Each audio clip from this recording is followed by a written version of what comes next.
Іш киімін шешіп тексерген полиция тергеу барысында қазақстандық журналист Сандуғаш Дүйсенованың тінтілгенін растады. Полиция тергеуде іш киімін шештіріп тексеріп видеоға түсірген темір тортағы журналист Сандуғаш Дүйсеноваға байланысты пікір білдірді.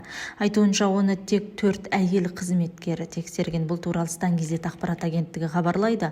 Бұқаралық ақпарат құралдарында және әлеуметтік желілерде Дүйсенованы ұстау кезінде полиция қызметкерлері тарапынан заңсыз әрекеттер орын алғаны туралы ақпарат таратылған болатын. Осыған байланысты полиция журналисті іш киіміне дейін тінтіп тексергенін растады. 11 тамызда соттың санкциясымен сотқа дейінгі тергеп тексеру аясында Дүйсенова жеке тінтуі жүргізілген хабарлаймыз. Жеке тінту рәсімі тергеуші, криминалист және 2 куәгердің қатысуымен барлығын тінтілген адаммен бір жынысты қылмыстық процестің кодекстің талаптарына қатаң сәйкес жүзеге асырылды.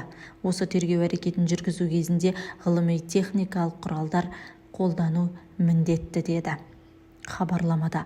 Сонымен қатар құқық қорғау органдары тінту кезінде тыйым салынған заттардың табылмағандығын жеткізілді. Еске салсақ, Сандуғаш Дүйсенова жеке өмірге қол сұқпау және дербес пен деректі оларды қорғау туралы заңнаманы бұзу 147 бабы бойынша айыпталуда.